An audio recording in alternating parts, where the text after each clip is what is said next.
El sonido de un cristal rompiéndose no siempre es el preludio de una tragedia, pero en la mansión de los Blackwood fue el disparo de salida para una transformación que nadie pudo prever. Era una tarde teñida por un sol anaranjado que se filtraba a través de los inmensos ventanales de la sala principal, una estancia que olía a cera de muebles caros y a un vacío que el dinero no lograba llenar. Santiago Blackwood, un hombre cuya presencia era tan gélida como el acero de los rascacielos que construía, se encontraba en su despacho, ajeno al caos que estaba a punto de desatarse. Para él, la seguridad era una cifra en un balance, un sistema de cámaras infrarrojas y guardias con rostros de piedra que vigilaban cada rincón de su propiedad. Pero la seguridad, como Santiago estaba a punto de aprender, es una ilusión cuando el peligro no viene del exterior, sino de una negligencia invisible. En el jardín, cerca de la piscina de borde infinito que parecía fundirse con el horizonte, su hija única, Camila, jugaba distraída. Tenía apenas 6 años y una fragilidad que la hacía parecer una muñeca de porcelana en un mundo de gigantes. Santiago la amaba,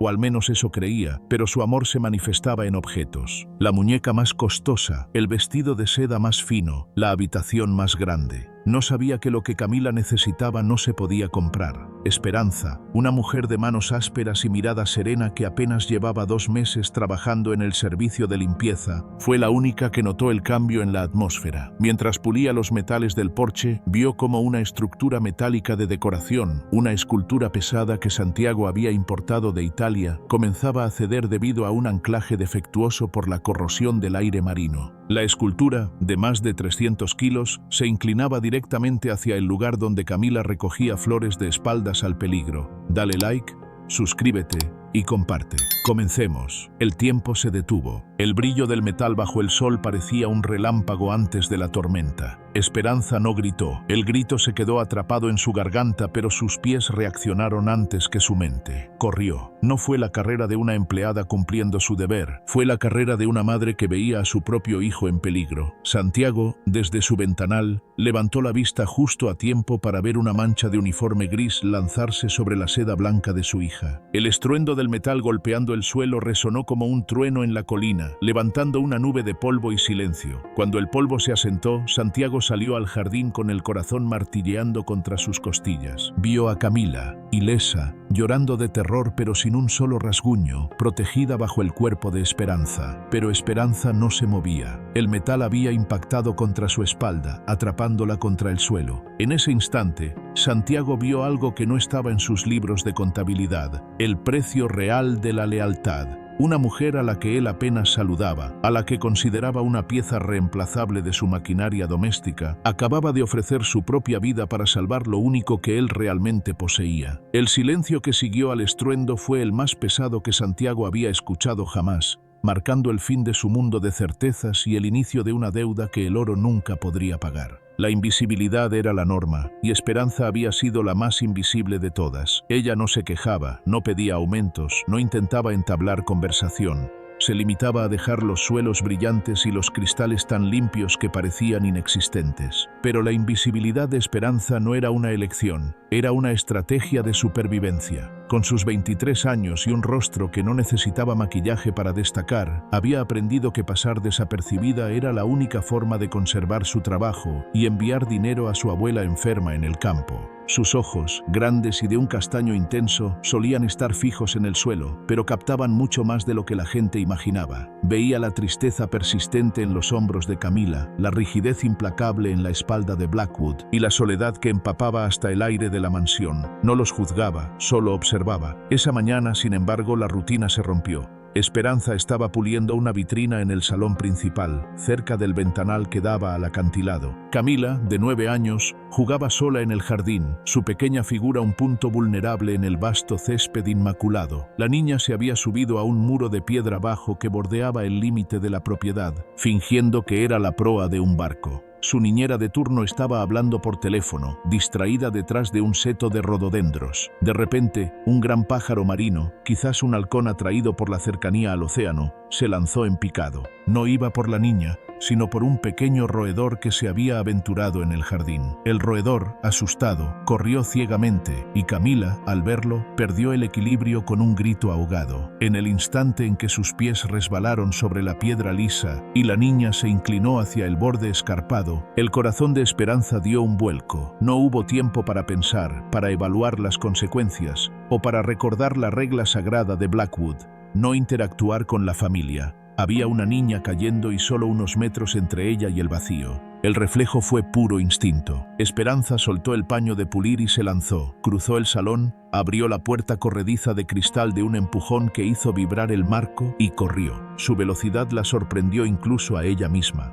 Llegó al muro justo cuando Camila estaba a punto de caer, y en lugar de intentar agarrarla, lo que podría haber provocado que ambas cayeran, se interpuso. Se abalanzó contra la niña, empujándola con la fuerza de la desesperación lejos del borde, hacia el césped seguro. Ambas cayeron. Camila aterrizó sobre la hierba, ilesa pero en shock. Esperanza cayó pesadamente sobre la base de piedra, sintiendo un dolor agudo en el tobillo. El grito de la niñera por fin alertó a la casa. La puerta principal se abrió y apareció Santiago Blackwood, con el rostro habitualmente impasible ahora contraído en una máscara de horror. Su mirada no se fijó inmediatamente en su hija, sino en la escena que tenía delante. Camila a salvo, y su empleada, la sombra invisible, gimiendo de dolor en el suelo. En ese momento, Blackwood vio a Esperanza por primera vez. Camila, por el contrario, buscaba la vida en los lugares más inesperados. A menudo se quedaba mirando a las empleadas desde las sombras de los pasillos, fascinada por el calor que emanaban cuando reían entre ellas en la cocina.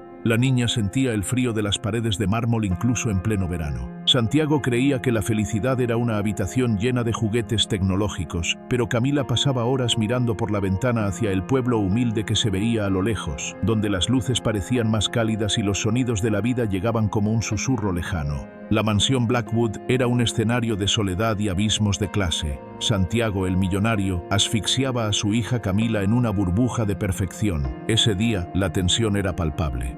Esperanza, la empleada, notó una vibración en el soporte de una escultura, pero el jefe de mantenimiento la ignoró con desprecio, un error que sembró la tragedia. Para Santiago, Esperanza era solo un número en la nómina. Fuera de la mansión, era el soporte de su madre y su hijo, forjada en la precariedad y el sacrificio digno. Su capacidad de observación le permitía ver la tristeza de Camila y el cansancio de Santiago. Ella entendía la casa y a sus habitantes mejor que sus dueños. Esperanza sentía una conexión con Camila. Un pájaro de papel que le enseñó a hacer valió más para la niña que todos sus lujos. Su decisión de interponerse entre la escultura y Camila no fue racional. Fue el instinto de la compasión, forjado en su barrio pobre donde la vida del otro es lo más valioso. Ella actuó mientras los guardias dudaban, demostrando que su sabiduría de la necesidad era un escudo que superaba la tecnología de Santiago. Días antes de que el metal cayera sobre la hierba, la atmósfera en la propiedad de los Blackwood ya había empezado a pudrirse, aunque solo un ojo entrenado en la supervivencia podía percibirlo. Santiago estaba demasiado ocupado fusionando empresas para notar que el silencio de su jardín se había vuelto antinatural. Para él, el peligro era algo que se manifestaba en caídas de la bolsa o en demandas legales, no en el crujido de una rama o en la mirada de un extraño en el límite de su propiedad. Pero Esperanza, acostumbrada a leer las sombras de su propio barrio para saber cuándo caminar más rápido, sentía el frío en la nuca. Una tarde, mientras recogía los juguetes que Camila dejaba esparcidos cerca de la entrada trasera, Esperanza vio algo que no encajaba en la coreografía de lujo de la mansión. Un vehículo de cristales oscuros se detuvo más tiempo de lo habitual frente a la puerta principal, y no era un proveedor ni un invitado de la lista. Fue solo un segundo, pero ella captó el destello de una lente fotográfica desde el interior del coche.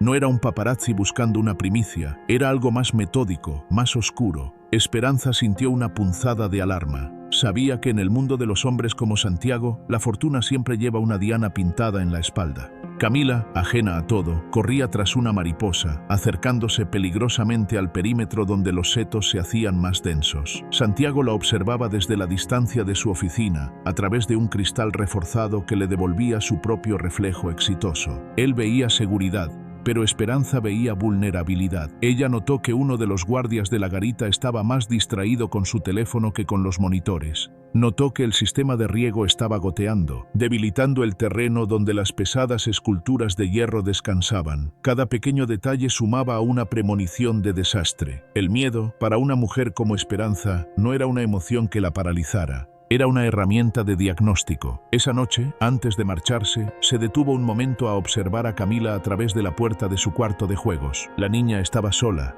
rodeada de muñecas que costaban más que la casa de Esperanza, pero su mirada estaba perdida en el techo. Esperanza sintió un nudo en la garganta. La riqueza de los Blackwood era una muralla, sí, pero las murallas también pueden convertirse en las paredes de una celda. Mañana será un día difícil, murmuró Esperanza para sí misma mientras cruzaba el portón de salida. No sabía por qué lo sentía, pero el instinto que la había ayudado a proteger a su propio hijo en las calles más duras de la ciudad le estaba gritando que la tormenta no venía del cielo, sino de la soberbia humana. Santiago Blackwood se sentía invulnerable porque podía pagarlo, pero Esperanza sabía que el destino no acepta cheques en blanco y que el miedo es lo único que el dinero no puede silenciar por completo. A la mañana siguiente, Esperanza llegó a la mansión con una determinación que no solía mostrar alguien de su rango. Antes de comenzar su jornada con la mopa y el plumero, se dirigió al despacho de Santiago. Sabía que estaba rompiendo la regla no escrita de ser invisible, pero la imagen del coche de cristales oscuros y el temblor de la escultura en el jardín no la habían dejado dormir. El mayordomo intentó detenerla en el pasillo, con una expresión de horror como si Esperanza fuera una mancha de grasa en una alfombra de seda, pero ella lo esquivó con una agilidad nacida de la urgencia. Santiago levantó la vista de sus documentos cuando la puerta se abrió. Su primera reacción fue de desconcierto. Luego, una irritación fría le recorrió el rostro. ¿Qué significa esto? «Tienes un horario y una zona de trabajo, Esperanza», dijo con una voz que pretendía ser un muro infranqueable. Él ni siquiera recordaba si ese era su nombre exacto, pero usó el tono que se usa con alguien que ha cometido un error administrativo. «Señor Blackwood, perdone la intrusión, pero hay cosas que sus cámaras no están viendo», comenzó Esperanza, manteniendo la voz firme a pesar de que el corazón le latía con fuerza. Le habló del coche, de la distracción de los guardias y, sobre todo, del estado de la escultura italiana en el jardín. «El suelo está blando por la fuga de agua y el soporte se está moviendo. Camila juega allí todas las tardes. Es peligroso». Santiago soltó una carcajada seca, una que no tenía rastro de humor. Se reclinó en su silla de cuero italiano y miró a la mujer frente a él como si fuera una niña intentando explicar física cuántica. «Esperanza, pago miles de dólares al mes a ingenieros y a expertos en seguridad privada, personas con títulos, con entrenamiento. ¿Y tú vienes aquí a decirme que mi casa es insegura porque viste un coche y un poco de agua?» Su desprecio era tan denso que casi se podía tocar. Para él, la opinión de una empleada doméstica sobre la seguridad de su imperio era una impertinencia ridícula. «Usted ve títulos, señor, yo veo realidades», replicó ella, pero Santiago ya había vuelto a su pantalla. «Vuelve a tu trabajo, y si vuelves a interrumpirme por una tontería así, tendré que pedirle a la agencia que te reemplace. No te pago por pensar, te pago por limpiar». Esas palabras, cargadas de una soberbia ciega, fueron el último clavo en la estructura de la tragedia. Santiago cerró la puerta de su mente a la advertencia, convencido de que su estatus lo hacía inmune a los consejos de los de abajo. No sabía que en ese mismo instante, la gravedad y la negligencia estaban empezando a ganar la partida. A pesar del rechazo humillante de Santiago, Esperanza no pudo simplemente dar la espalda al peligro. Durante el resto de la mañana, mientras sus manos se movían mecánicamente sobre las superficies de mármol, sus ojos seguían a Camila. La niña parecía sentir la tensión en el aire. Estaba inusualmente inquieta, buscando la cercanía de Esperanza cada vez que su niñera se distraía con su revista de moda. Se estableció entre ellas un lazo que no necesitaba de palabras, una frecuencia de radio emocional que solo las almas solitarias saben sintonizar. En un momento de la tarde, Camila se acercó a Esperanza en la cocina. La niña sostenía un pequeño dibujo, un garabato de colores brillantes que mostraba a dos figuras dándose la mano. «Es para ti», susurró Camila, mirando de reojo por si alguien la reprendía por hablar con el servicio. Esperanza dejó el paño a un lado y tomó el papel con una delicadeza que Santiago nunca había mostrado con nada que no fuera un contrato. En ese dibujo, Esperanza no era una empleada gris, era una figura llena de color, una protectora. «Es precioso, pequeña», respondió Esperanza sintiendo una punzada de dolor en el pecho. Sabía que en esa mansión de cristal, ese dibujo era probablemente el objeto más honesto que existía. Camila le sonrió, y por un segundo, el abismo de clase que las separaba desapareció. Eran solo dos seres humanos reconociéndose en medio de un desierto de frialdad. Esperanza se hizo una promesa silenciosa. Si Santiago no iba a proteger a esa niña, ella lo haría, aunque le costara el empleo, aunque le costara todo. La tarde avanzaba y el sol empezaba a descender, proyectando sombras largas y afiladas sobre el jardín. Santiago, desde su oficina, se sentía satisfecho. Había cerrado un trato importante y el mundo parecía estar bajo su control absoluto. Miró por la ventana y vio a Camila salir hacia el área de la piscina. Pensó brevemente en la advertencia de Esperanza, pero la desechó de inmediato con un gesto de suficiencia. Imaginaciones de gente pobre, pensó, asociando la precaución con la ignorancia. Esperanza, que estaba terminando de limpiar los ventanales del porche, vio a Camila acercarse a la escultura. El viento había empezado a soplar con más fuerza, y ella pudo jurar que vio el metal oscilar. El silencio de la mansión se volvió de repente ensordecedor. No había guardias a la vista. Santiago estaba al teléfono. La niñera estaba dentro buscando un suéter. El escenario estaba listo. La conexión que Esperanza había forjado con Camila en esas pocas semanas fue lo que le dio la velocidad de un rayo. No pensó en Santiago, ni en el despido, ni en el peso del hierro. Solo pensó en la niña del dibujo de colores, la niña que le había dado un pájaro de papel y un dibujo de esperanza en un mundo hecho de sombras y acero. El sistema de seguridad de la mansión Blackwood era una maravilla de la ingeniería moderna. Sensores de movimiento, cámaras térmicas y un centro de monitoreo que parecía el comando central de una nación. Santiago se sentía seguro porque había pagado por la infalibilidad. Sin embargo, la tecnología tiene un punto ciego que el dinero no puede cubrir: la complacencia humana. Los guardias, acostumbrados a la monotonía de un perímetro donde nunca pasaba nada, se habían vuelto perezosos. Esa tarde, el jefe de seguridad estaba en la cocina bromeando con una de las cocineras, mientras el monitor que enfocaba el ala este del jardín mostraba una imagen estática debido a un fallo en el cableado que nadie se había molestado en reportar. El peligro, sin embargo, no solo era externo. La verdadera brecha estaba bajo la tierra. El sistema de riego inteligente programado para mantener el césped en un verde irreal había sufrido una rotura en una de sus tuberías principales justo debajo de la base de la escultura El Equilibrio. Durante horas, el agua había estado erosionando el terreno, convirtiendo la base sólida en un lodo traicionero. Santiago, desde su despacho, recibió una notificación en su teléfono sobre un pequeño exceso de consumo de agua, pero la descartó con un movimiento del pulgar, sumergido en una videoconferencia que decidiría el destino de una constructora en Dubái. Esperanza, que no tenía acceso a monitores ni a sensores,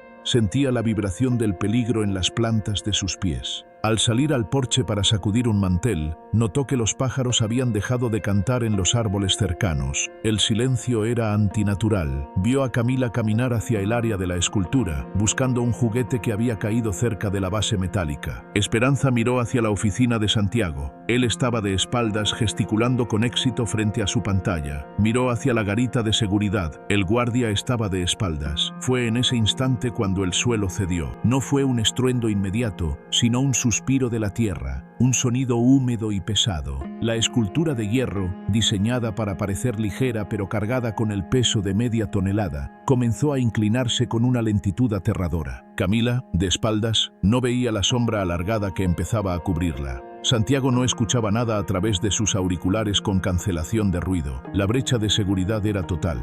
El oro de Santiago no podía detener la gravedad, y sus guardias no podían ver lo que sus ojos no miraban. Solo Esperanza, la mujer que él había amenazado con despedir por imaginar tonterías, estaba en la línea de fuego, siendo la única barrera real entre la niña y el olvido. El tiempo, en momentos de crisis, tiene una forma extraña de expandirse y contraerse. Para Esperanza, los 10 metros que la separaban de Camila se sintieron como kilómetros, pero sus músculos respondieron con una violencia que ella misma desconocía. No hubo una deliberación consciente, no hubo una evaluación de riesgos, hubo solo un instinto puro, una llamarada de amor que incineró cualquier rastro de miedo personal. Vio el momento exacto en que el metal se desprendió del anclaje. El sonido del hierro chirriando contra la piedra fue como un grito de agonía. Santiago, en su despacho, sintió una vibración extraña. Fue apenas un temblor en el suelo, pero algo en su instinto de cazador se activó. Giró la silla justo a tiempo para ver a Esperanza lanzándose al vacío. En su mente, la escena se proyectó a cámara lenta, el uniforme gris volando por el aire, los brazos de la empleada extendiéndose para alcanzar a su hija, y la masa negra de hierro descendiendo implacable. ¡No! El grito de Santiago se quedó ahogado tras el cristal blindado, un cristal que por primera vez odió, porque lo mantenía como un espectador impotente de su propia tragedia. Esperanza alcanzó a Camila justo cuando el metal estaba a centímetros de la cabeza de la niña. Con un empujón desesperado la lanzó hacia el césped blando, fuera del radio de impacto.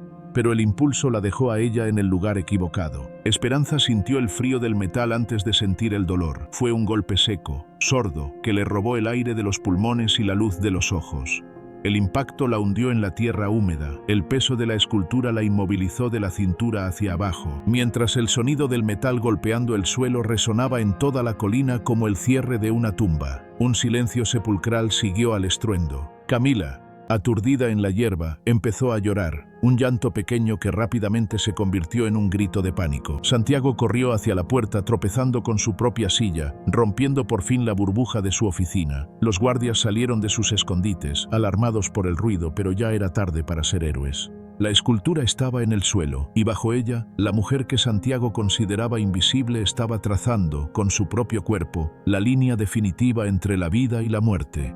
Santiago llegó al lugar del accidente jadeando, con el rostro pálido y las manos temblorosas. Sus ojos buscaron primero a Camila. Al ver que la niña se levantaba, ilesa aunque cubierta de barro y llanto, un alivio momentáneo lo inundó. Pero al bajar la vista, la realidad lo golpeó con la fuerza de un mazo. Esperanza estaba atrapada. La escultura de hierro descansaba sobre sus piernas y parte de su espalda, hundiéndola en el lodo que el sistema de riego había creado. El uniforme gris ahora estaba teñido de un rojo oscuro que se extendía rápidamente por la tela. «¡Llamen a una ambulancia! ¡Ahora!», bramó Santiago, y su voz ya no tenía la autoridad del jefe, sino el desgarro de un hombre que se descubre miserable. Se arrodilló en el fango, ignorando que su traje de miles de dólares se arruinaba por completo. Miró el rostro de Esperanza. Ella tenía los ojos entreabiertos, su respiración era corta y sibilante.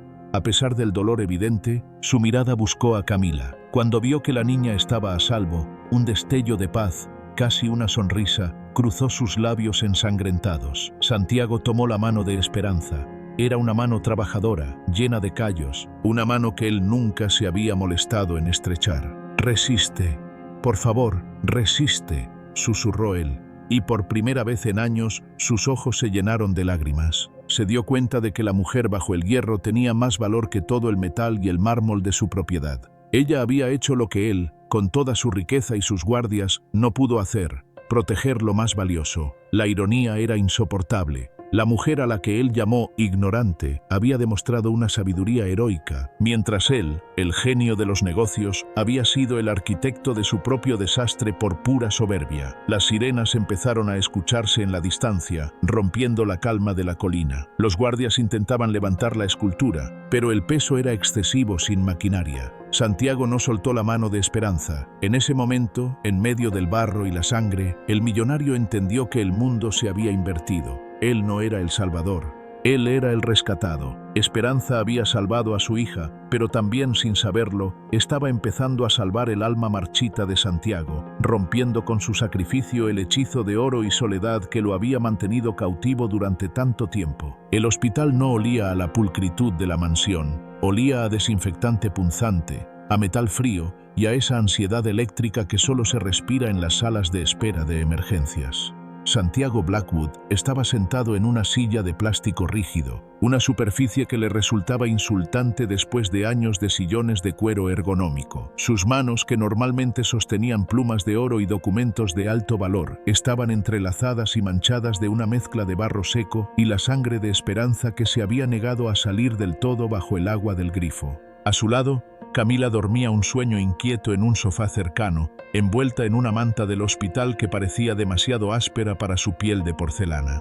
Cada vez que Santiago cerraba los ojos, la escena se repetía como un bucle tortuoso. El brillo del hierro, el cuerpo gris de Esperanza volando por el aire y el sonido sordo del impacto que había quebrado el silencio de su vida perfecta. Se sentía como si estuviera frente a un espejo que no le devolvía la imagen del magnate exitoso, sino la de un hombre ciego y pequeño. Recordó las palabras de Esperanza esa mañana, su advertencia sobre el peligro y cómo él la había pisoteado con su arrogancia. El eco de su propia risa despectiva ahora lo perseguía como una condena. ¿De qué servía ser el dueño de la constructora más grande del país si no había podido prever que una escultura en su propio jardín era una trampa mortal para su hija? El peso de la culpa era físico, como un ancla oxidada en el estómago. No era la culpa superficial del hombre que cometía un error de negocios, era la culpa visceral de un padre que casi pierde a su hija por su propia negligencia disfrazada de confianza ciega. Miró a Camila. Su respiración era superficial, sus rizos dorados esparcidos sobre la manta. El contraste entre la fragilidad de su hija y la fuerza brutal con la que Esperanza se había interpuesto era un sermón mudo sobre el verdadero valor. Se preguntó cuántas veces había mirado a Esperanza sin verla, cuántas veces había desestimado su presencia como un fondo prescindible en su lujosa escenografía. La respuesta era humillante, todas las veces. Intentó levantarse, pero la rigidez de su cuerpo lo mantuvo anclado a la silla. Sentía que el hospital era un purgatorio donde estaba obligado a confrontar las fallas de su carácter. El dinero, el poder, todo lo que había definido su existencia hasta ese momento, se había revelado inútil y frívolo. Una simple empleada, desprovista de todos sus privilegios, había demostrado una riqueza interior que él jamás había poseído. La ironía era cruel. Había construido un imperio sobre cimientos de concreto y acero, pero la única estructura verdaderamente sólida que había encontrado estaba en la moral inquebrantable de una mujer que ganaba un salario mínimo. El médico de guardia salió finalmente a través de las puertas batientes. Su rostro reflejaba un cansancio crónico. «Señor Blackwood, hemos logrado estabilizarla, pero el daño en la columna y las piernas es severo», explicó con voz plana. «Fue un milagro que no muriera en el acto. La fuerza del impacto fue absorbida casi por completo por su espalda. Ella literalmente se convirtió en un escudo». Santiago escuchó las palabras, pero su mente se detuvo en el concepto de escudo. Una mujer que no tenía nada, que ganaba por mes lo que él gastaba en una cena, se había convertido en la única defensa de su linaje. La deuda emocional empezó a pesarle más que todo el hierro de la escultura. Se dio cuenta de que durante 2 meses había pasado junto a una heroína todos los días y solo había visto un uniforme gris que estorbaba su paso. El silencio que siguió a las palabras del médico fue pesado, cargado con el peso de la responsabilidad. La estabilización era solo el primer paso. El camino a la recuperación de Esperanza sería largo y costoso. Santiago, el hombre que regateaba los contratos y optimizaba los costos laborales, sintió una urgencia incontrolable de asegurar que Esperanza tuviera lo mejor, sin importar el precio. No por caridad, sino por un imperativo moral que le quemaba por dentro. Era lo mínimo, lo absolutamente necesario para empezar a saldar una deuda impagable. Santiago decidió que no podía quedarse sentado esperando. Necesitaba saber quién era realmente la mujer que le había devuelto a su hija. Necesitaba entender la fuente de esa valentía. No era suficiente con pagar sus facturas médicas. Tenía que ver la vida de Esperanza a través de sus propios ojos. Mientras Esperanza permanecía en la unidad de cuidados intensivos, Santiago le pidió a su asistente, a través de una llamada que fue un torbellino de órdenes precisas, que rastreara la dirección de su empleada y cancelara todas sus citas del día. El Blackwood de las reuniones de directorio había desaparecido, reemplazado por un hombre impulsado por una necesidad de redención. Horas más tarde, el millonario se encontraba en la parte trasera de su coche de lujo, un vehículo que se sentía obscenamente fuera de lugar, adentrándose en una zona de la ciudad donde las farolas parpadeaban y las casas se amontonaban unas sobre otras como si buscaran consuelo en la proximidad. El contraste era devastador. En su mansión, el espacio era un lujo. Aquí, el espacio era un sueño imposible. El chofer detuvo el coche frente a una hilera de viviendas modestas. El aire aquí olía a guiso y humedad, un aroma que era tan ajeno a Santiago como el silencio de su biblioteca. Salió del coche y sintió el suelo desigual bajo sus zapatos de cuero, una sensación tan diferente del mármol pulido de su casa. Se acercó a la pequeña vivienda de Esperanza con una mezcla de aprensión y respeto. Santiago, el depredador corporativo, se sentía como un cachorro asustado. Fue recibido por una mujer anciana de ojos nublados por las cataratas y un niño de unos 7 años que tenía la misma mirada profunda y serena de Esperanza. Era su hijo, Mateo. La casa era minúscula pero estaba impecable. Cada objeto estaba en su lugar, reflejando una dignidad forzada por la escasez. En las paredes no había obras de arte de vanguardia, sino fotos de Mateo en la escuela, con una sonrisa sin dientes y un pequeño altar con una vela encendida frente a una imagen religiosa descolorida. Santiago se sintió como un intruso en un santuario de dignidad. Se dio cuenta de que esta gente no vivía con poco. Vivía con lo esencial, protegiendo lo que realmente importaba. La madre de Esperanza, con una voz temblorosa, le contó por qué su hija trabajaba tanto, por qué nunca se quejaba y por qué siempre estaba alerta. Ella perdió a su hermano en un accidente de construcción hace años, señor, dijo la anciana, sin saber que hablaba con el dueño de muchas de esas construcciones. Su voz era un hilo de dolor y resignación. Murió porque no había seguridad, porque nadie miraba por los trabajadores, porque la empresa quería ahorrar en mallas y cascos. Desde ese día, Esperanza prometió que nunca dejaría que nadie bajo su cuidado sufriera un accidente. Ella dice que la vida es lo único que no se puede reconstruir. Santiago sintió un frío gélido en el pecho.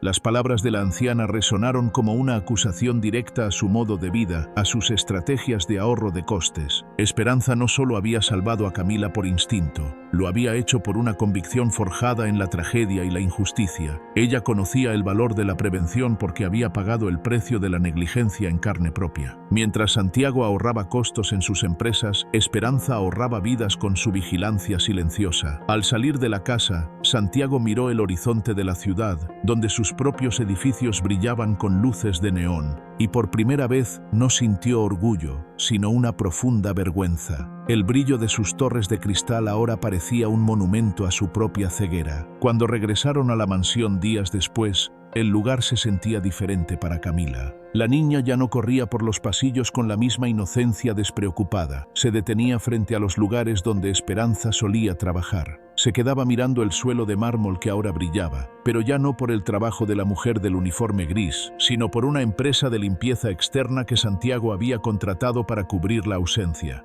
Camila rechazó sus juguetes nuevos. No quería la muñeca que hablaba ni el set de construcción de 1000 piezas. En su lugar, buscaba el dibujo de colores que le había dado a Esperanza y el pájaro de papel que la mujer le había enseñado a hacer. Santiago observaba a su hija desde el umbral de la puerta. Vio cómo la niña se sentaba en el suelo, en el mismo lugar donde Esperanza solía trapear, y empezaba a doblar papeles intentando recordar las instrucciones de la mujer. «Papá, ¿cuándo vuelve Esperanza?», preguntó Camila con una voz que cargaba con una melancolía impropia de su edad. «Ella me salvó, pero ahora no está. ¿Quién la va a salvar a ella?». La pregunta de la niña fue como un dardo directo al centro de la conciencia de Santiago. Se dio cuenta de que Camila había aprendido una lección que él había evitado durante 40 años. Que las personas son más importantes que los sistemas y que el amor se manifiesta en el sacrificio, no en la provisión material. La mansión, con toda su seguridad reforzada y sus nuevos protocolos de mantenimiento,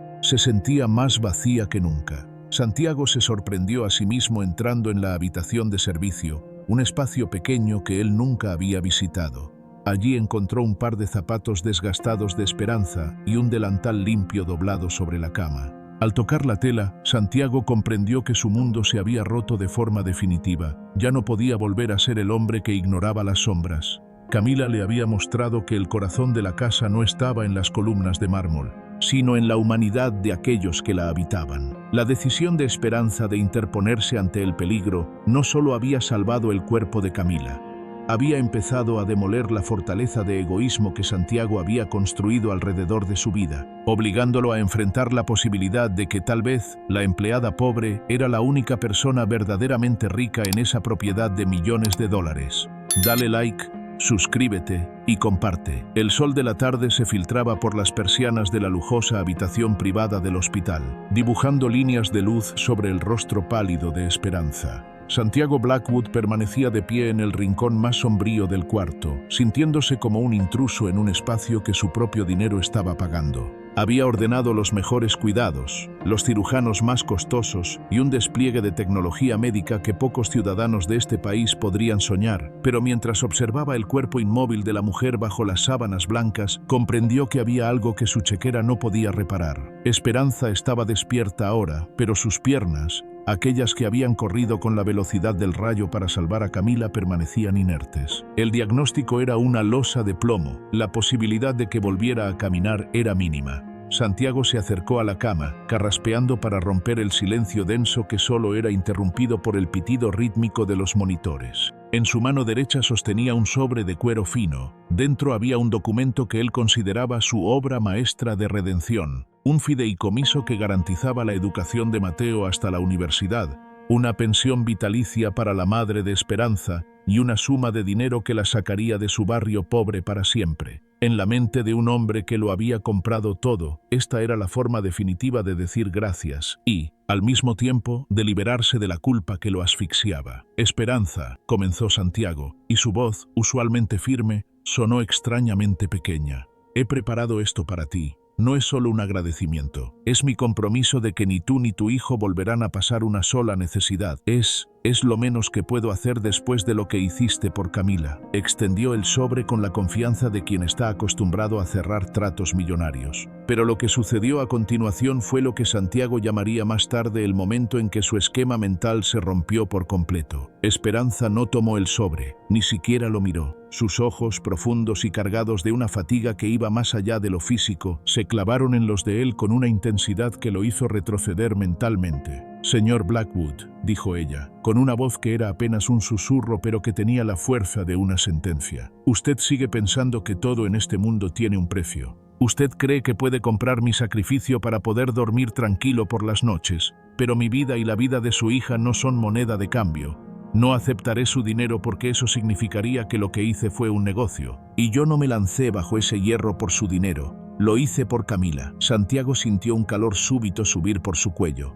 Se sentía humillado, no por la falta de dinero, sino por la abundancia de dignidad de la mujer frente a él. Esperanza le estaba devolviendo su fortuna en la cara, dejándolo desnudo con su única posesión, un remordimiento que el oro no podía silenciar. En ese instante, Santiago entendió que la deuda era impagable no porque fuera demasiado alta, sino porque pertenecía a una dimensión que él nunca había visitado, la del amor desinteresado. Pasaron 3 meses antes de que Esperanza pudiera abandonar el hospital. Durante ese tiempo, la mansión Blackwood había sufrido su propia transformación. Camila se negaba a que otra persona limpiara su habitación o jugara con ella en el jardín. La niña se había vuelto retraída, una sombra de lo que fue, esperando el regreso de su protectora. Santiago, contra todo pronóstico y desafiando los consejos de su círculo social que veía con malos ojos que una empleada tullida volviera a la propiedad, ordenó que la casa fuera remodelada. Instaló rampas de madera noble, amplió las puertas y adaptó una de las suites de invitados de la planta baja para que fuera el nuevo hogar de Esperanza y Mateo. El día que Esperanza regresó, no lo hizo por la puerta de servicio. El coche de Santiago se detuvo frente a la escalinata principal y fue el propio magnate quien abrió la puerta. Pero Esperanza no regresaba como empleada. Santiago había comprendido, tras muchas noches de insomnio, que el lugar de esta mujer en su vida era otro. Al entrar a la mansión en su silla de ruedas, el servicio se alineó en el vestíbulo. No hubo miradas de desprecio ni cuchicheos.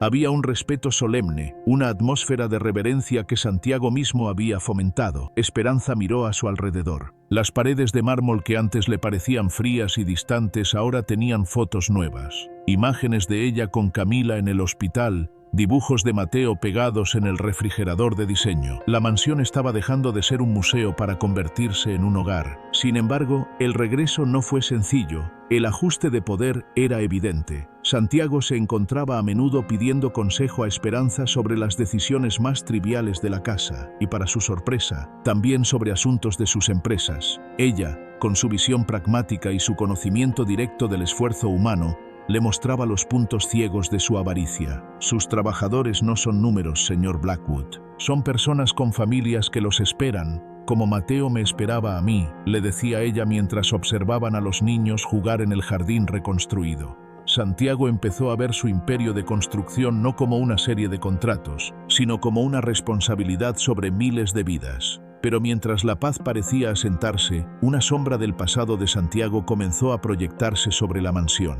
Los socios de su firma, liderados por un hombre llamado Marcus Thorne que envidiaba la posición de Santiago, empezaron a cuestionar su inestabilidad emocional. Utilizaron el hecho de que viviera con una extraña del servicio como munición para intentar arrebatarle el control de la compañía. Santiago se vio envuelto en un conflicto legal donde se le acusaba de negligencia y de haber perdido el juicio.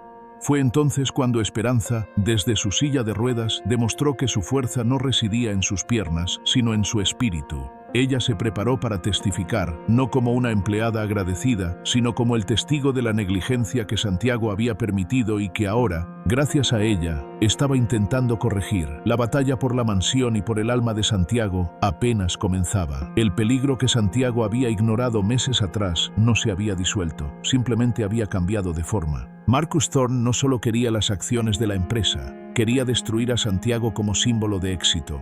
Durante la audiencia preliminar del juicio por el control de la compañía, Thorne presentó un argumento perverso. Alegaba que el accidente de la escultura fue una puesta en escena orquestada por Esperanza para extorsionar a Santiago, y que Santiago, debilitado mentalmente, había caído en la trampa. Era una difamación cruel que buscaba invalidar el heroísmo de Esperanza y la capacidad de juicio del millonario. Santiago, sentado en el estrado, sintió una rabia ciega, pero al mirar a Esperanza en la primera fila de la audiencia, vio una calma que lo desarmó. Esa noche, en la soledad de la biblioteca de la mansión, Santiago se sintió derrotado. La presión mediática era insoportable y sus antiguos amigos le daban la espalda. Tal vez tengan razón, Esperanza, confesó él con la cabeza entre las manos. Tal vez mi mundo no permite este tipo de bondad. He intentado cambiar. He intentado que esta casa sea diferente, pero el sistema está diseñado para aplastarnos si dejamos de ser de acero. Esperanza se acercó a él moviendo su silla con una destreza que ya era natural. Tomó la mano de Santiago, la misma mano que una vez le extendió un sobre de dinero, y esta vez él no se sintió el proveedor sino el protegido. El acero se rompe, Santiago, pero lo que es flexible, lo que tiene raíces, sobrevive a la tormenta, le dijo ella con una firmeza inquebrantable, sus ojos oscuros reflejando una sabiduría que el dinero nunca podría comprar. Thorne no tiene nada contra nosotros porque no entiende lo que nos une. Él cree que esto se trata de dinero, de poder financiero y de reputación, y por eso va a perder. Mañana no iremos a defendernos, iremos a mostrarles la verdad de nuestra humanidad. Usted va a contar por qué. Sumido en su aislamiento, no pudo ver el peligro que se cernía sobre su hija, y yo voy a contar por qué decidí, sin dudar un instante, que la vida de su hija valía infinitamente más que la movilidad de mis piernas. Deje que ellos vean su vulnerabilidad, su humanidad, Santiago. Ese es el único lenguaje que la codicia, la envidia y el cálculo frío no pueden traducir ni manipular. Al día siguiente, la mansión Blackwood amaneció sitiada, no por la policía, sino por una marabunta de periodistas, fotógrafos y cámaras de televisión que esperaban el drama, el escándalo. Pero Santiago no les dio el espectáculo que esperaban. No salió en su imponente coche blindado por la puerta trasera, huyendo de los flashes. Salió por la entrada principal, a plena luz del día, empujando él mismo la silla de ruedas de Esperanza, con la pequeña Camila de la mano, quien se aferraba a la falda de su salvadora con una fe infantil. Era una imagen que rompía todos los protocolos no escritos de la alta sociedad, un acto de humildad pública que desarmó a la prensa. En el juzgado, Santiago no usó términos legales complejos ni estrategias de evasión sofisticadas. Habló desde el corazón, con la voz quebrada por la emoción, admitiendo la soberbia que había gobernado su vida pasada y reconociendo que Esperanza le había salvado de algo mucho más profundo que un accidente físico. Le había salvado de una vida hueca y vacía, una jaula de oro construida sobre el ego. Cuando Esperanza testificó, su relato sencillo pero poderoso, de la pobreza digna, el trabajo duro desde la niñez, y el instinto materno que no distinguía entre hijos propios y ajenos, hizo que el aire en la sala se volviera denso, pesado de un respeto casi religioso. El magistrado y el jurado escuchaban, conmovidos. Thorne, con sus gráficos llenos de cifras y sus calumnias bien ensayadas, empezó a parecer pequeño, patético, un mercenario que no entendía nada del valor real de la vida. La decisión de Esperanza de interponerse ante el peligro estaba a punto de romper. Finalmente, no solo las cadenas de la empresa de Santiago, sino las estructuras de prejuicio y elitismo de toda una sociedad que observaba el juicio en directo como una impactante lección de moralidad y vida. El veredicto social tras el juicio había sido una victoria moral aplastante para la mansión Blackwood y un triunfo personal para Santiago, pero Marcus Thorne, herido en lo más profundo de su ego, un hombre incapaz de aceptar la derrota, decidió jugar su última y más sucia carta en las sombras. Saboteó de manera sistemática y oculta los suministros esenciales para las obras sociales que Santiago había iniciado con fervor en el barrio de Esperanza, el mismo lugar que había dado a luz a su salvadora. Cortó los fondos de manera ilegal y bloqueó las vías de acceso con huelgas de transporte y protestas callejeras manipuladas pagadas con su dinero sucio. Santiago se vio en una encrucijada terrible. Si enviaba a sus experimentados abogados y a su equipo de seguridad privada, la violencia estallaría de inmediato, convirtiendo el conflicto en una guerra de clases, y su imagen de hombre renovado se hundiría en el fango de la hipocresía. Fue entonces cuando Esperanza le dio la instrucción más difícil, la que exigía más valentía de todas.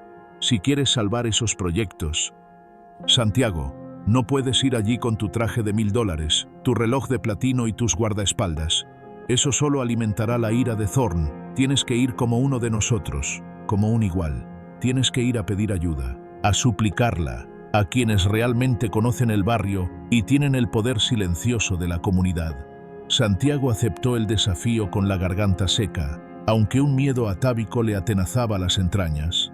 Por primera vez en décadas, dejó su imponente coche blindado en el garaje polvoriento y se subió a un vehículo modesto, prestado, que apenas llamaba la atención. Vestido con ropa sencilla, despojado de sus símbolos de poder, se dirigió a la ladera del cerro, al corazón vibrante y hostil del barrio de Esperanza. Al llegar, se sintió desorientado, como un astronauta extraviado en un planeta ajeno. La gente lo miraba con profunda sospecha. Su rostro era familiar por las portadas de los periódicos, y para ellos, él representaba todo lo que les había oprimido históricamente: el poder, la indiferencia, la riqueza insolente. Se sintió pequeño, expuesto, vulnerable y profundamente fuera de lugar. Caminó por las calles empinadas, mal pavimentadas, donde el alcantarillado funcional era un lujo inalcanzable y el polvo fino se pegaba a la piel con la humedad. Finalmente, llegó a la antigua casa de Esperanza, una construcción humilde, donde Mateo y su abuela lo recibieron con una mezcla incómoda de sorpresa, curiosidad y una reserva cautelosa. El aire olía a guiso casero y a la dura realidad. Esa noche, Santiago Blackwood no durmió en sábanas de hilo egipcio ni sobre colchones ortopédicos. Se quedó en un pequeño y duro sofá en la sala de la madre de Esperanza, sintiendo cada resorte clavarse en su espalda, escuchando los sonidos inconfundibles del barrio, la música estridente, las risas lejanas, los gritos de los niños jugando hasta tarde, el ladrido incesante de los perros guardianes y el murmullo constante de una comunidad que sobrevivía, que se mantenía unida a pesar de la existencia de personas como el antiguo Santiago Blackwood. Al día siguiente, convocado por el joven Mateo, Santiago se reunió con los líderes comunitarios en un comedor social que olía a esperanza y a comida caliente. No hubo presentaciones de PowerPoint, ni gráficos de rentabilidad proyectada, ni discursos ensayados. Santiago tuvo que desnudarse emocionalmente, hablar con el corazón en la mano, pidiendo perdón por su negligencia pasada, por haber vivido en una burbuja de indiferencia y explicando, con honestidad brutal, que el centro comunitario que Thorn quería bloquear no era un mero proyecto de relaciones públicas para limpiar su imagen, sino una deuda personal, inmensa e impagable, con la mujer que le salvó la vida a su hija. La caída de su arrogancia fue total y definitiva cuando tuvo que sentarse a comer lo que la comunidad le ofreció, un plato sencillo de lentejas, compartiendo la mesa con hombres y mujeres que tenían las manos endurecidas por el trabajo físico y los ojos marcados por la lucha diaria. Al escucharlos, al oír sus historias de resistencia y apoyo mutuo, Santiago comprendió que su éxito anterior había sido una burbuja estéril y solitaria. Estas personas tenían una red de seguridad que él, con todo su dinero, nunca había poseído: la poderosa solidaridad. Al final del día, los líderes del barrio aceptaron ayudarlo, no por su dinero, que en ese momento era irrelevante, sino porque vieron en sus ojos la humedad sincera del arrepentimiento real y la humildad recién adquirida. Santiago regresó a la mansión no solo con el apoyo logístico y moral necesario para derrotar la última jugada de Thorn, sino con una perspectiva de la vida que el dinero jamás podría comprar. Había aprendido que, para ser un verdadero líder, primero hay que saber ser parte del pueblo, y que la mayor riqueza de Esperanza no era algo que ella poseía materialmente, sino algo inmaterial que ella generaba y extendía a su alrededor: la comunidad y el amor desinteresado. A su regreso a la mansión, Santiago encontró a Esperanza esperándolo en el porche.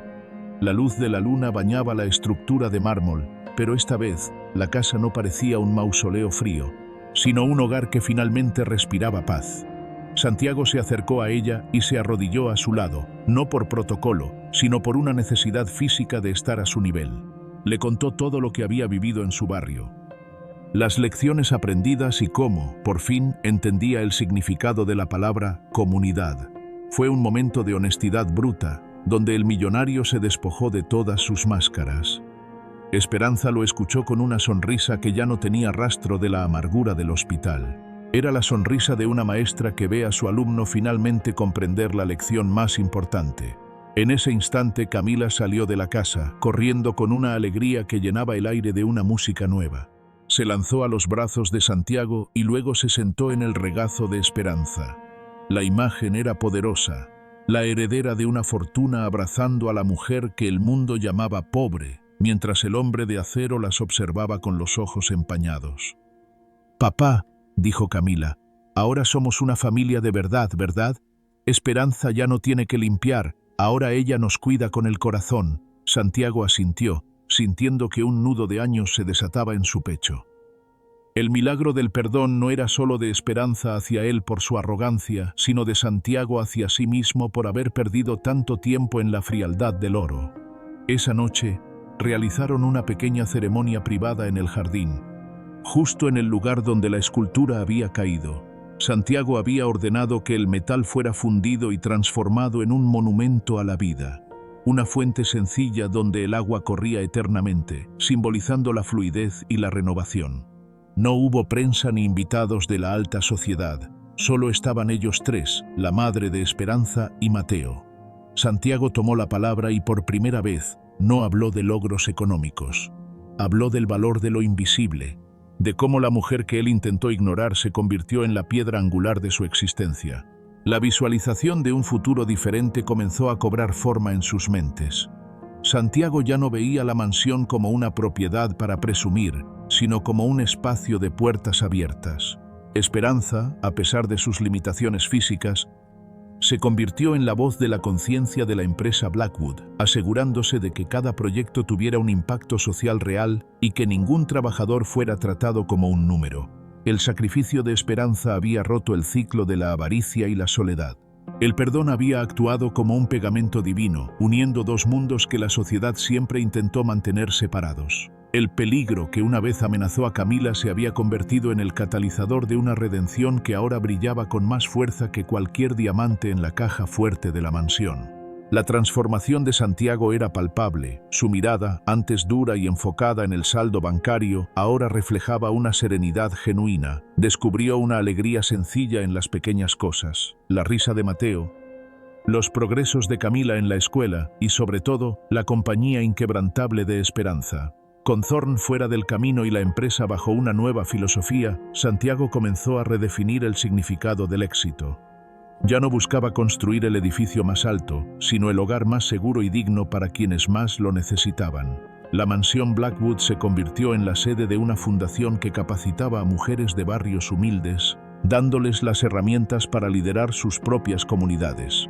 Esperanza era la directora de esta iniciativa, demostrando que su decisión de interponerse ante el peligro no fue un acto aislado de heroísmo, sino el reflejo de un propósito de vida que siempre había estado allí, esperando ser reconocido. La influencia de Esperanza se extendió más allá de la fundación. Impulsó un programa de mentoría dentro de Blackwood para asegurar la diversidad en puestos ejecutivos, demostrando que la verdadera fortaleza de una empresa residía en su gente. Santiago pasaba sus tardes en el jardín, pero ya no estaba de espaldas a la vida en su oficina. Ahora, solía sentarse con Mateo a estudiar, mientras Camila y Esperanza planeaban las actividades de la fundación.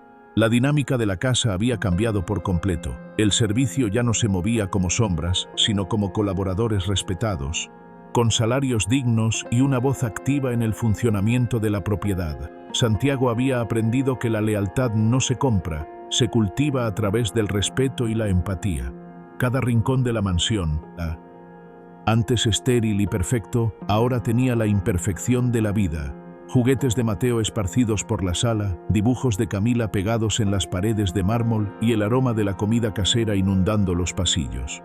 Incluso la gran biblioteca, antes solo un adorno, se llenó de libros sobre desarrollo comunitario y justicia social, un testimonio silencioso del nuevo legado de la familia Blackwood. Un día, mientras observaba el atardecer con esperanza, Santiago le hizo una confesión que selló su transformación. Durante años pensé que mi deber era proteger a Camila del mundo, pero tú me enseñaste que mi verdadero deber era enseñarle a amar al mundo. Con todas sus heridas, tú rompiste mi realidad de cristal, Esperanza, y te lo agradezco cada día. Ella le tomó la mano, sus dedos aún marcados por el trabajo, pero ahora relajados por la paz del deber cumplido. Usted tenía el oro, Santiago, pero ahora tiene la luz, y la luz es lo único que el peligro no puede apagar. El propósito de Santiago ya no estaba ligado al acero y al hormigón, sino a las personas. Entendió que su riqueza era una responsabilidad, un préstamo que el destino le había dado para marcar una diferencia. La mansión Blackwood, una vez símbolo de la arrogancia y el aislamiento, era ahora un monumento a la integración y al poder del sacrificio. El legado de Esperanza estaba asegurado, no en un testamento legal, sino en la mirada de Camila, que crecía sabiendo que el verdadero valor de un ser humano no se mide por lo que tiene en su cuenta bancaria, sino por lo que está dispuesto a dar por los demás. La historia de la empleada pobre y la hija del millonario se convirtió en un eco que resonaba en toda la ciudad, recordándole a cualquiera que quisiera escuchar que, a veces, lo que parece que lo rompe todo es en realidad lo único que puede unirnos para siempre. El tiempo en la mansión Blackwood dejó de medirse por el cierre de los mercados financieros y comenzó a regirse por el ciclo de las estaciones en el jardín. Pasaron 10 años desde aquel día en que el metal cayó y el mundo cambió. Si uno observara la propiedad ahora, apenas reconocería la fortaleza fría y estéril que Santiago habitaba al principio de esta historia. Los muros de mármol seguían allí, imponentes y sólidos, pero ahora estaban cubiertos por enredaderas de jazmín y bugambillas que suavizaban sus aristas, como si la naturaleza hubiera decidido abrazar la estructura para recordarle que la vida siempre es más fuerte que la piedra.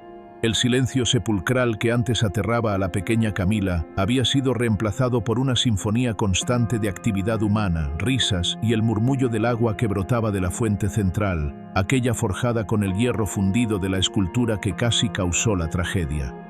Santiago, ahora con el cabello completamente blanco y caminando con el apoyo de un bastón de madera tallada, se encontraba de pie frente a esa fuente.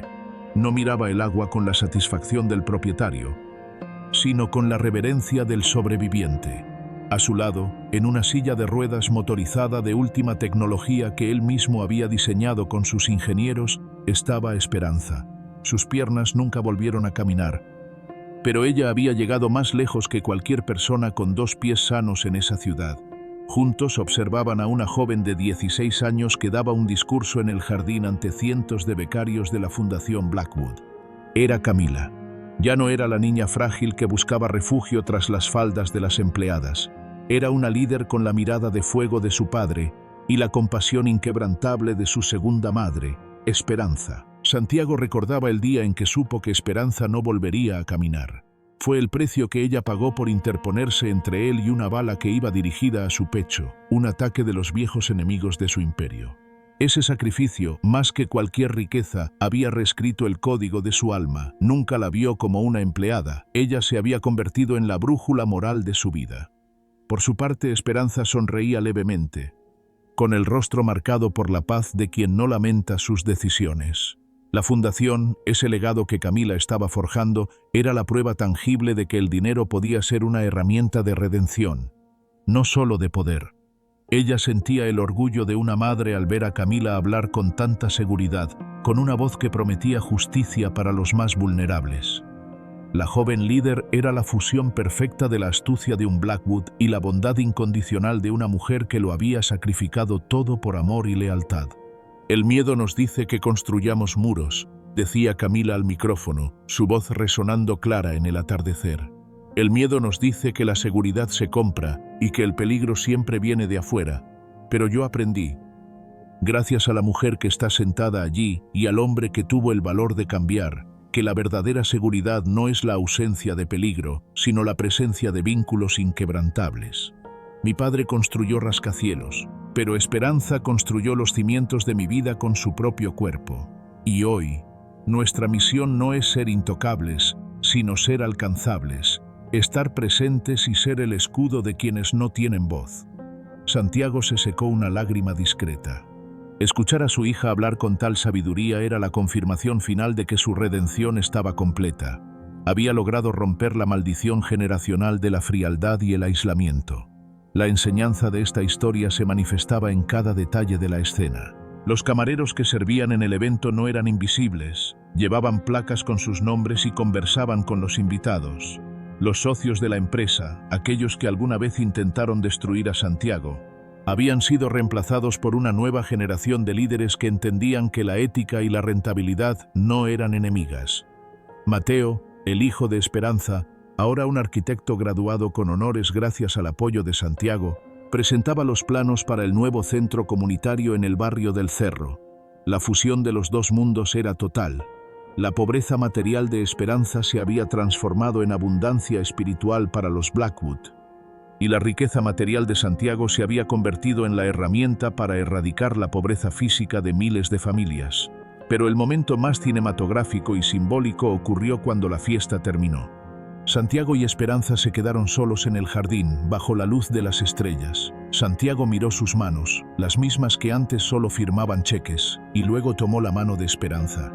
«Durante años pensé que mi legado sería mi apellido en lo alto de un edificio», confesó él con una voz cargada de paz. «Pero estaba equivocado. Mi legado es esto, saber que cuando el hierro caiga de nuevo, porque la vida siempre nos lanza hierro, Camila no estará sola. Ella sabrá que el amor es el único escudo que no se oxida». Esperanza le apretó la mano y señaló la fuente. «El hierro que casi nos mata ahora nos da de beber, Santiago. Esa es la lección. No podemos evitar que las esculturas caigan, pero podemos decidir si nos dejamos aplastar por ellas o si las fundimos para crear algo nuevo». La cámara de nuestra narrativa se aleja lentamente, mostrando la mansión iluminada no como un faro de arrogancia, sino como un hogar. La historia nos enseña que la empleada pobre nunca fue pobre, era rica en coraje, en visión y en amor, las únicas divisas que no se devalúan en los mercados de la vida. Y nos enseña que el millonario nunca fue realmente rico, hasta que estuvo dispuesto a perderlo todo para salvar lo único que importaba. La decisión de Esperanza de interponerse ante el peligro lo rompió todo, sí. Rompió el ego, rompió las barreras de clase, rompió la soledad y rompió la mentira de que el dinero puede comprar la inmortalidad. Lo rompió todo para que pudiera ser armado de nuevo, esta vez con las piezas correctas. Al final de este viaje, más allá de los muros de la mansión y del brillo de la redención, nos queda un espejo en el que debemos mirarnos. La historia de Santiago, Esperanza y Camila no es solo un relato sobre un accidente y un sacrificio, es una radiografía brutal y hermosa de la condición humana. Vivimos en un mundo que nos entrena para ser como el Santiago del principio. Obsesionados con la seguridad, blindados tras nuestras posesiones, valorando a las personas por su utilidad y no por su esencia. Construimos nuestras propias mansiones emocionales, cerrando las puertas a la vulnerabilidad, creyendo que si nadie entra, nadie podrá herirnos. Pero olvidamos que en esa fortaleza hermética el aire se acaba y el alma se asfixia. Esperanza representa esa fuerza invisible que sostiene el mundo. Ella es el símbolo de todas esas personas que pasan desapercibidas en nuestra vida diaria. El que limpia, el que construye, el que cuida, el que sirve. A menudo caminamos junto a ellos sin verlos, sin entender que son ellos quienes mantienen en pie la estructura de nuestra comodidad. La empleada pobre poseía una riqueza que Santiago tardó una tragedia en comprender, la riqueza del instinto protector. Ella no necesitó un contrato ni una promesa de pago para actuar, solo necesitó ver una vida en peligro para ofrecer la suya. Nos obliga a preguntarnos, ¿quién es la esperanza en tu vida a la que no estás mirando? ¿A quién estás tratando como invisible cuando en realidad podría ser la única persona dispuesta a saltar al vacío por ti? El peligro en esta historia, representado por la escultura inestable, es una metáfora de las crisis que todos enfrentamos. Pueden ser una enfermedad, una quiebra, una pérdida o una depresión. Santiago creía que su dinero y sus sistemas de seguridad lo hacían inmune, pero descubrió de la peor manera que el destino tiene una forma irónica de recordarnos nuestra fragilidad. El dinero puede pagar el hospital, pero no puede pagar la mano que te sostiene mientras te curas. Puede reconstruir la casa, pero no puede reconstruir la confianza. La verdadera protección ante las caídas de la vida no es el saldo bancario, sino la calidad de las relaciones que hemos cultivado. Santiago tuvo que romperse para entender esto.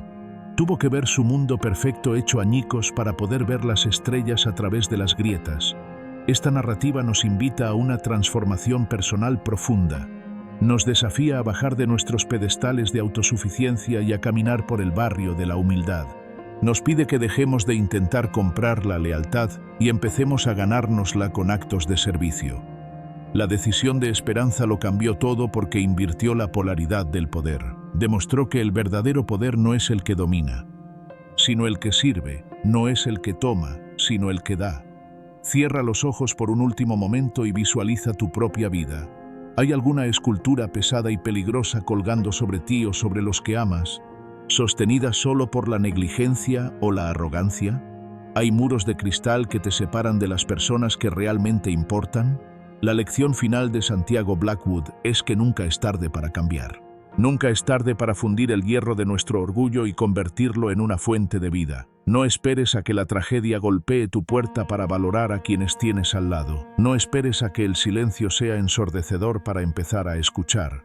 Hoy te llevas algo más que una historia de entretenimiento. Te llevas una invitación a ser valiente. Valiente para mirar a los ojos a los invisibles. Valiente para admitir tus errores y valiente para entender que, a veces, la mayor ganancia de nuestra vida proviene de lo que estamos dispuestos a perder por amor.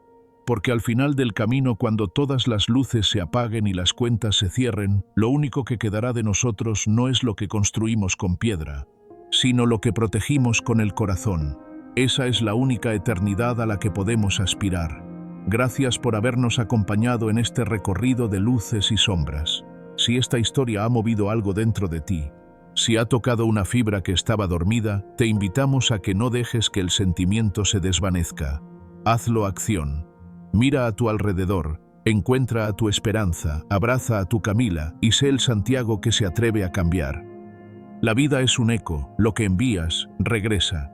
Si esta narración te ha enseñado algo, que sea el valor incalculable de la empatía y la valentía desinteresada. No esperes a que un drama te toque de cerca para extender la mano.